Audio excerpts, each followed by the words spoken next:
Hello, my friends. I am so excited about what is present with me and has been for a while. And the more I am present with it and share it here, it seems to be just an organic deepening of it, whatever that it is, that is the divine, that is my soul, it's the field. To me, it's kind of all the same. It's like the everything that's inside and out. And what I've been sharing about unhooking, not touching for so long, it's come to a deeper resting place, a deeper understanding.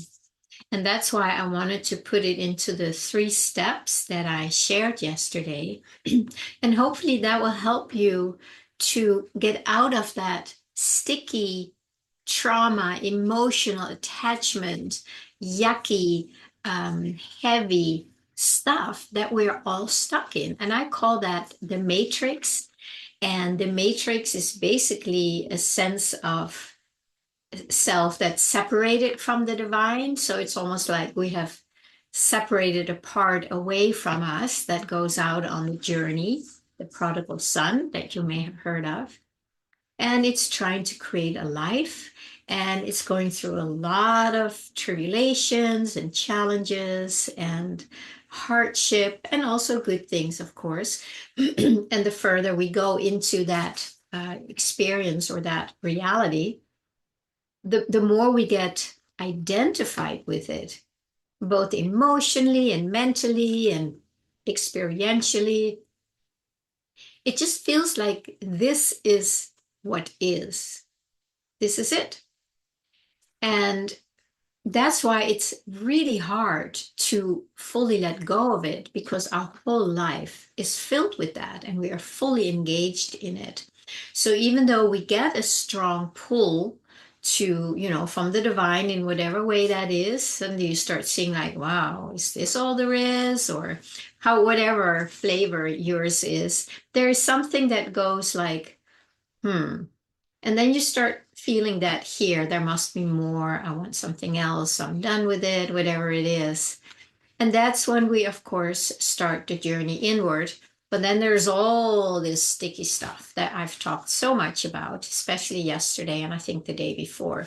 So I want to kind of go a little deeper into that for just again from my own experience. And hopefully those things that I share are helpful for you. So the 3 steps, once we start letting go and then we start sinking deeper into our soul, into our essence, whatever word resonates with you, there's something underneath all of this that's much, much deeper.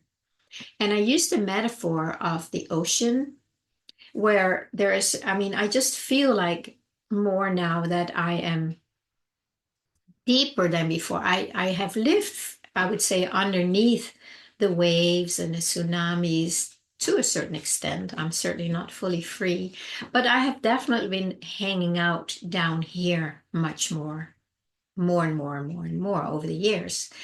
And somehow it has dropped to a deeper place. And it's just very interesting. On whatever level we are, we can start looking up, like at the surface of the ocean, right? That's where all the waves are, and the foam, and the wildness, and the movement. And that is what we have been living in, identified with, as if that is the truth, that is who we are. And our engagement with these waves, it makes it much more real. And the more we engage in them and battle them, and God, we gotta flatten these waves, because they're scary and they hurt us. And then there's this other wave that's doing this thing, and we need to flatten it and bring, a peaceful surface to the ocean. And we have not really succeeded in that, because that's really impossible. when you go deeper down into the presence, the ocean, if you want, the water, and you can see it more up there.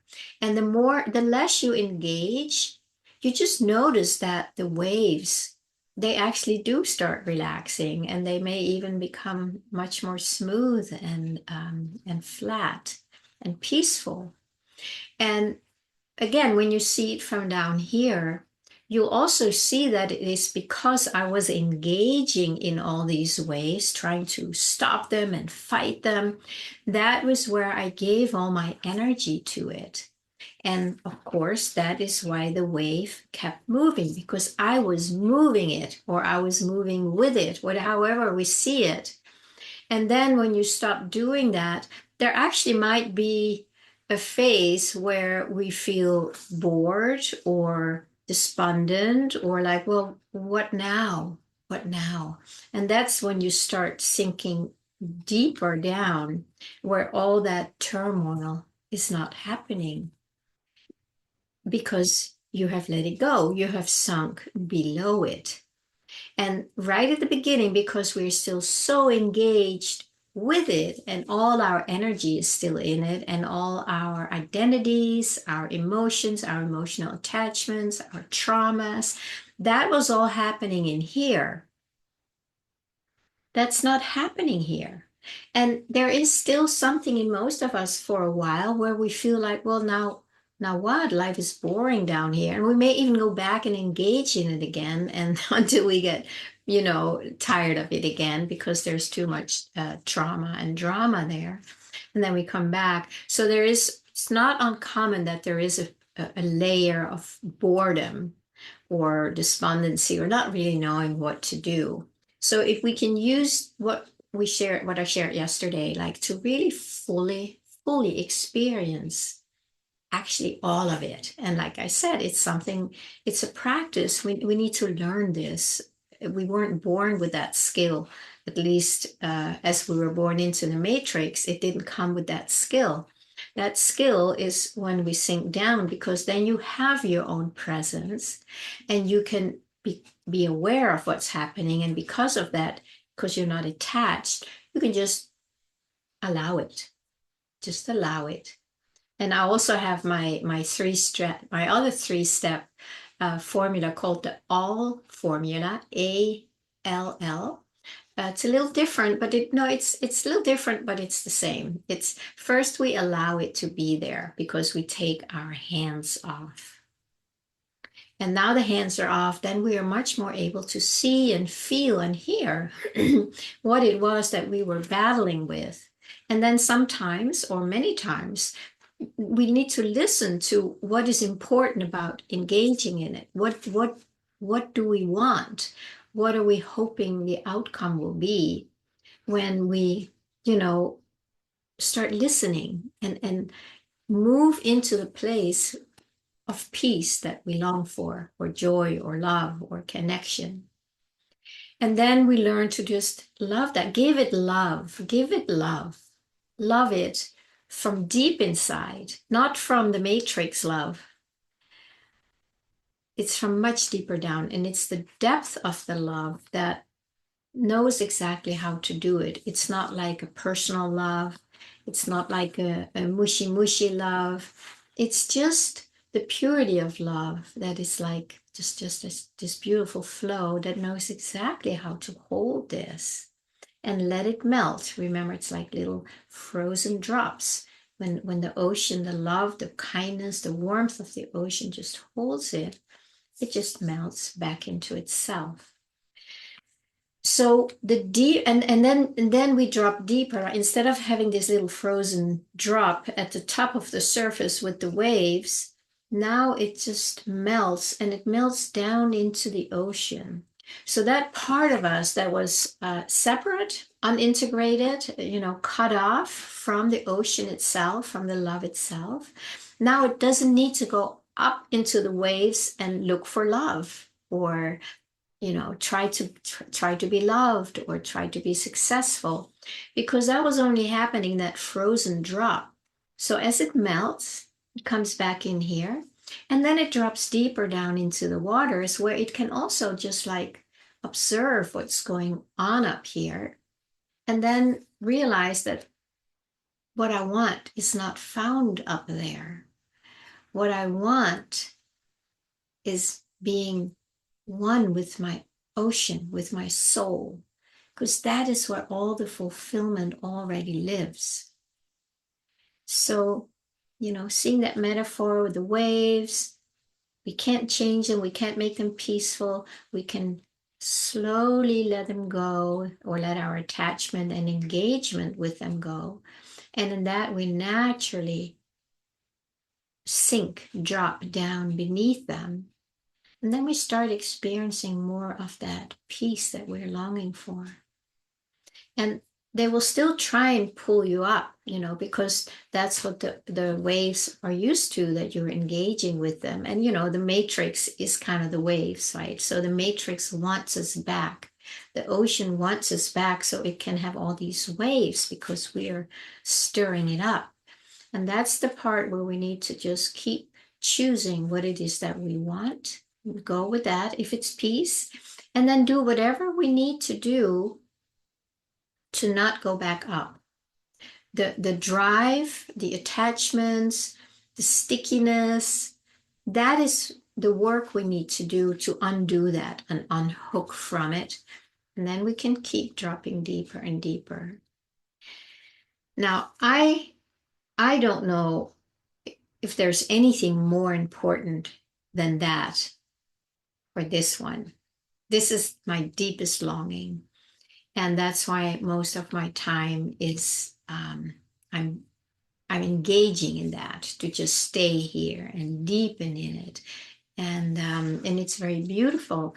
And from that place, the deeper I rest here, the more of the love or of the ocean's energy is just gonna move me left or right.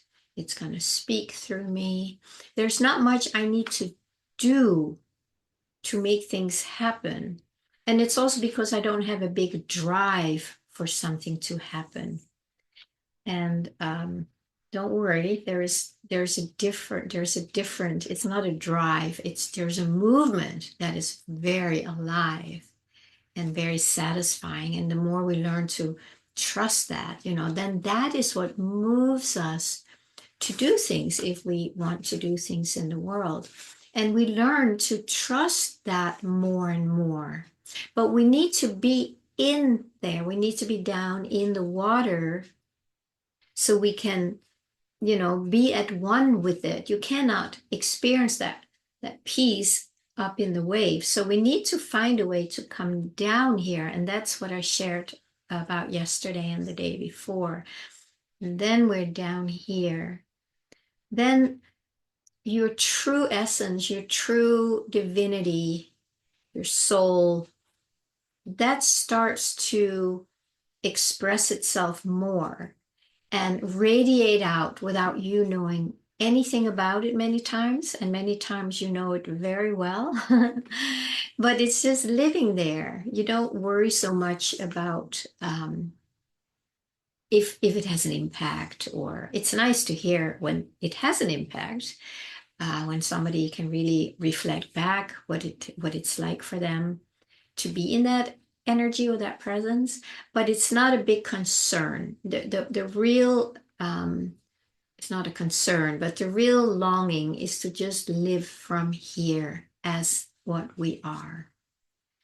So we can add that to maybe the deepening aspect of leaving the matrix and leaving the old paradigm and entering into the new, because it is more available to us now than it ever has been before.